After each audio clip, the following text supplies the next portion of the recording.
Halo, selamat datang kembali di pembahasan mendalam kita. Pernah nggak sih Anda kepikiran soal ini? Kita manusia hewan, ya kita semua ini kan ada umurnya ya. Kita lahir, tumbuh, menua, terus ya udah, selesai, mati. Iya, itu siklus hidup individu. Tapi di sisi lain, coba lihat kehidupan itu sendiri. Sebagai sebuah aliran, sebuah garis keturunan genetik gitu, itu udah jalan terus loh, miliaran tahun katanya. Nggak putus-putus. Nah, itu dia paradoksnya. Kenapa individu fana, tapi kehidupan kok kayaknya abadi? Iya kan? Kok bisa beda gitu nasibnya? Nah, ini yang mau kita coba kupas hari ini. Kita bakal gali lebih dalam nih. Gagasan dari bab 1 buku Why We Die, karya Venki Ramakrishnan. Betul. Judul babnya aja udah menarik. Gen abadi dan tubuh sekali pakai. The Immortal Gene and the Disposable Body. Oke, jadi misi kita hari ini, kita mau coba pahamin nih. Kenapa sih kematian individu itu, kalau dilihat dari kacamata biologi evolusi, mungkin mungkin bukan cacat ya, tapi malah bagian dari strategi. Strategi supaya kehidupan, lewat gen tentunya, bisa terus lanjut. Dan gimana caranya tubuh kita ini bisa dianggap kayak ya wadah aja gitu, wadah sekali pakai. Siap ya buat ngebongkar ini? Mari kita mulai. Oke, titik awalnya mungkin kita perlu paham dulu.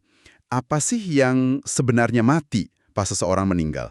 Maksudnya, kan orangnya udah nggak ada. Iya, individunya udah nggak ada, tapi saat seseorang dinyatakan meninggal, sebenarnya banyak loh sel di tubuhnya itu yang masih hidup, masih berfungsi. Oh iya, contohnya? Ya paling jelas donasi organ kan? Itu bisa terjadi karena sel-sel di organ itu masih hidup. Makanya bisa dicangkok dan berfungsi di tubuh orang lain, asal prosesnya cepat. Masuk akal. Terus apa lagi?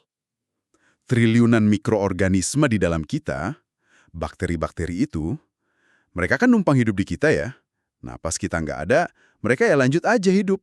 Malah mungkin berpesta pora. Oke. Tapi sebaliknya nih, kalau orang kehilangan tangan atau kaki, misalnya karena kecelakaan, bagian itu kan mati ya, tapi orangnya nggak kita bilang mati kan? Nah, itu dia. Jadi batasannya di mana? Menurut perspektif biologis yang diangkat di buku ini, kematian individu itu intinya adalah berhentinya fungsi organisme sebagai satu kesatuan yang koheren. Satu kesatuan yang koheren, maksudnya gimana tuh? Jadi tubuh kita kan kumpulan triliunan sel ya. Mereka membentuk jaringan, organ, sistem, semuanya ini kerja bareng, terkoordinasi. Nah, kematian individu terjadi pas sistem koordinasi ini runtuh. Sel-selnya udah nggak bisa lagi komunikasi dan kerjasama sebagai satu unit. Oh, jadi kayak orkestra yang udah nggak ada dirijennya dan pemainnya main sendiri-sendiri gitu ya, udah nggak jadi musik lagi. Analogi yang bagus. Saat fungsi terpadu itu hilang, ya itulah kematian individu. Ramakrishnan juga bilang, kematian ini bisa terjadi di skala lain loh, molekul, sel, bahkan kota atau peradaban. Intinya sama, bagian-bagiannya udah nggak bisa berfungsi bareng secara organik. Wah, menarik ya cara pandangnya. Jadi bukan sekedar sel-selnya mati satu persatu. Betul, malah kalau ngomongin sel mati, itu justru kejadian rutin banget di tubuh kita yang sehat. Ada proses namanya apoptosis. Apoptosis, itu apa lagi? Itu kematian sel terprogram. Jadi selnya emang disuruh mati sama tubuh. Dan ini bukan hal buruk, malah penting banget.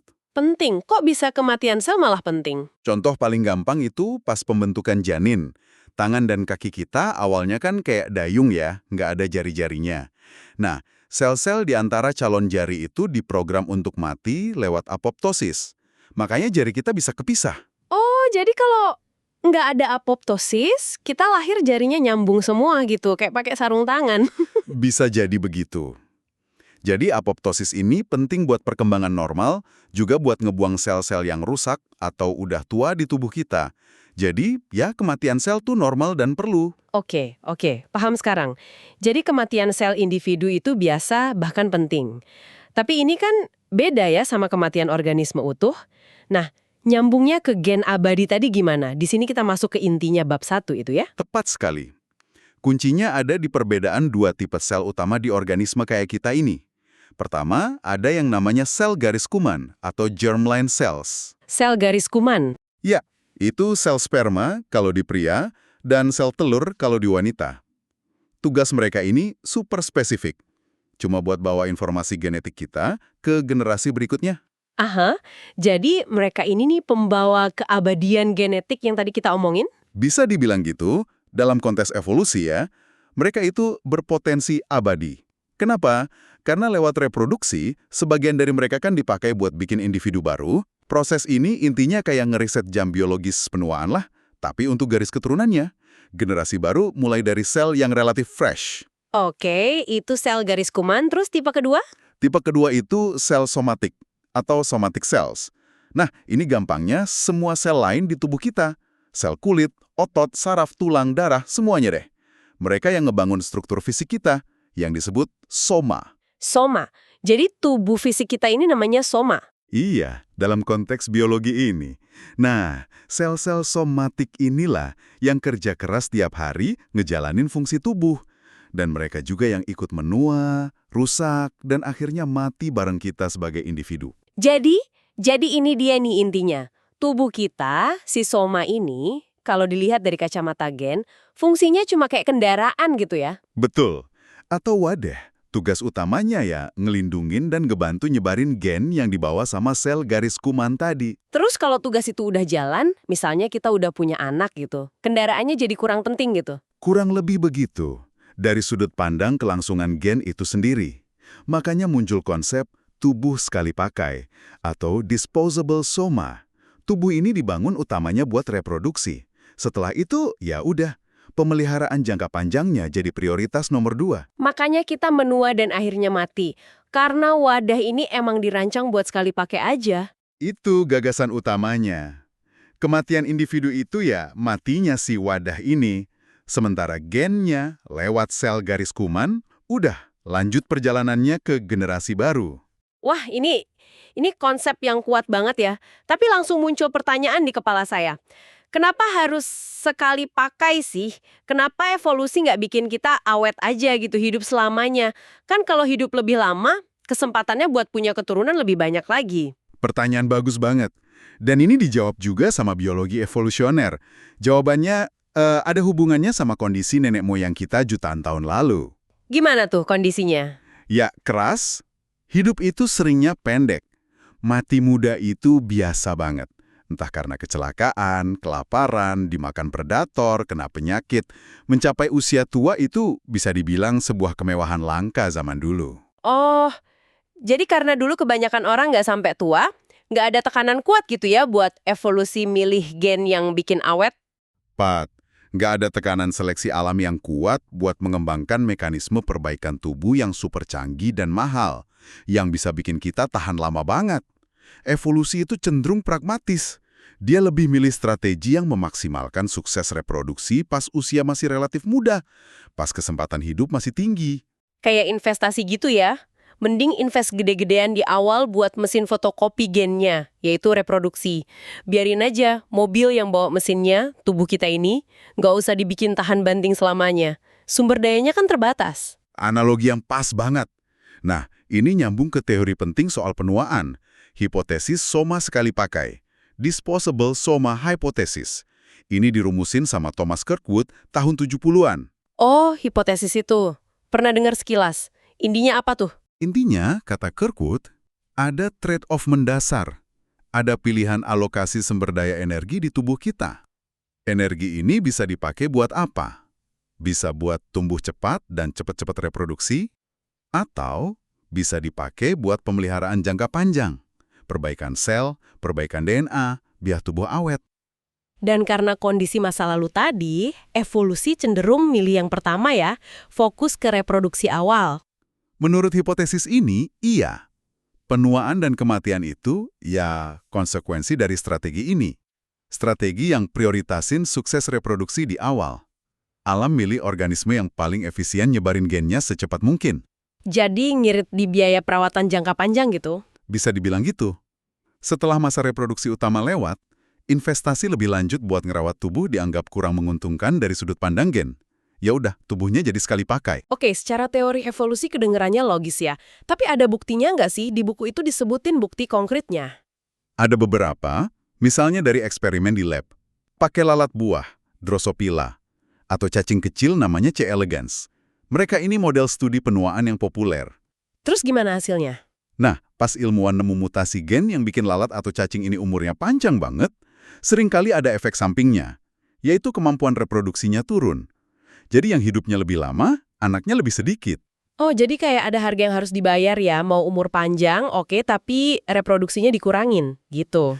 Kelihatannya begitu. Sama juga kayak eksperimen pembatasan kalori. Kalau makanannya dikurangin banget, tapi nggak sampai kurang gizi ya, umur mereka bisa jadi lebih panjang. Tapi lagi-lagi seringnya kemampuan reproduksinya juga jadi berkurang. Ini nunjukin trade-off alokasi sumber daya tadi ya, energi yang harusnya buat bikin telur atau sperma dialihin buat bertahan hidup lebih lama. Betul. Terus ada juga studi pada manusia. Tapi ini interpretasinya mesti hati-hati. Salah satu yang dikutip itu analisis data bangsawan Inggris selama 1.200 tahun. Wah, lama banget. Apa temuannya? Ditemuin, di antara wanita yang bisa hidup sampai di atas 60 tahun, ini buat nyoba misahin dari kematian muda karena penyakit atau lainnya, ternyata yang jumlah anaknya lebih sedikit, cenderung hidupnya beberapa tahun lebih lama. Tapi kan bisa aja karena faktor lain ya. Kayak yang di buku itu bilang, mungkin ngurus banyak anak itu stresnya lebih tinggi, makanya umurnya lebih pendek. Nah iya, makanya perlu hati-hati narik kesimpulan dari data observasi manusia kayak gini. Ini bukan bukti langsung buat hipotesis sama sekali pakai, tapi temuannya ya konsisten lah sama gagasan trade-off reproduksi dan umur panjang. Oke, jadi buktinya lumayan beragam ya dari lab sampai data historis, meskipun yang manusia perlu dicermati lagi. Kalau digabungin semua, gambaran trade-off evolusioner ini jadi cukup kuat sih. Selain soal trade-off sumber daya, di buku itu juga dibahas soal strategi reproduksi yang beda-beda kan? Ada yang kayaknya jor-joran sekali terus mati? Iya, itu namanya semel paritas. Contoh paling terkenalnya ya salmon Pasifik. Mereka kan berenang jauh banget balik ke sungai tempat lahirnya. Abis bertelur, udah, mati semua. Kenapa gitu ya? Kok nggak coba hidup buat bertelur lagi tahun depan? Karena buat mereka, perjalanan pulang itu udah susah payah banget. Banyak rintangan, predator, peluang buat selamat dan ngulangin lagi itu kecil banget. Jadi dari kacamata gen, mending all in aja sekali, habis-habisan. Mereka bahkan sampai ngerombak jaringan tubuhnya sendiri buat jadi energi bikin telur. Gila juga ya. Ada contoh lain nggak? Banyak. Serangga, terus tanaman kayak padi atau gandum. Cacing C. elegans juga kalau dia cloning diri, kan anaknya sama persis gennya. Jadi induknya dikorbanin setelah reproduksi, ya nggak masalah buat gennya. Nah, kalau kita, manusia, mamalia lain strateginya beda ya? Beda. Kita pakainya iteroparitas. Artinya, reproduksi beberapa kali sepanjang hidup.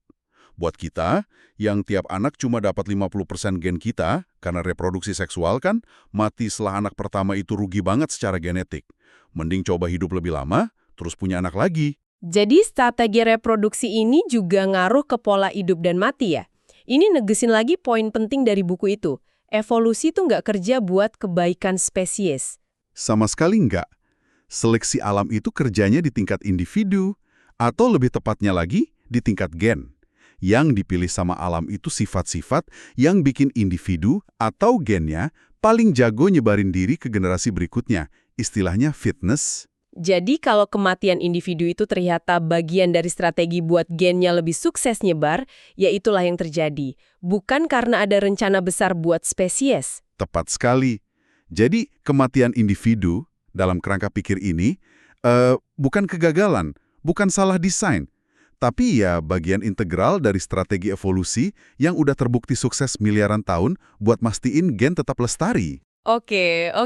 Mari kita coba rangkum sedikit ya. Jadi kalau kita pakai kacamata evolusi yang fokus ke gen, seperti yang dijelasin di bab 1 Why We Die ini, tubuh kita ini, soma kita bisa kita lihat kayak mesin canggih lah ya, dibangun tujuannya satu, nganterin muatan super berharga, yaitu gen kita, ke generasi berikutnya. Mesin pengantar gen. Iya. Nah, setelah tugas nganterin ini selesai, atau setidaknya udah jalan, perawatan si mesin ini jadi prioritas kedua. Yang penting gennya udah lanjut. Akhirnya mesinnya aus, rusak, berhenti kerja. Dan itulah kematian individu. Harga yang dibayar demi keabadian semu sang gen. Ini cara pandang yang gimana ya? Cukup fundamental ya soal hidup dan mati. Mungkin bisa sedikit ngubah cara kita ngelihat diri kita sendiri ya. Memang perspektif yang kuat. Agak dingin mungkin ya, kalau dari sudut pandang kita sebagai individu. Tapi sangat logis dari kacamata biologi evolusioner. Dan ini ninggalin satu pemikiran penutup yang menarik banget buat direnungin lagi. Oh ya? Apa tuh? Gini, kalau sel garis kuman kita, si sperma dan sel telur, itu punya cara buat kayak riset jam penuaan tiap generasi baru. Sementara sel tubuh kita, sel somatik, nggak bisa. Malah numpuk kerusakan terus. Nah, iya. Apa sih yang bisa kita pelajarin dari perbedaan fundamental ini? Apa sebenarnya hakikat penuaan itu sendiri? Apakah penuaan itu ya udah nasib proses satu arah yang nggak bisa dihindari buat wadah kita ini? Atau jangan-jangan ada rahasia di keabadian relatif sel garis kuman itu? Sesuatu yang mungkin suatu hari nanti bisa kita contek gitu.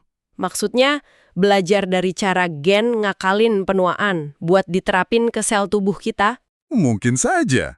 Itu pertanyaan super besar yang jadi inti riset biologi penuaan sekarang. Teka-teki yang terus dicoba dipecahin. Ya, sesuatu buat Anda pikirkan mungkin setelah ini selesai.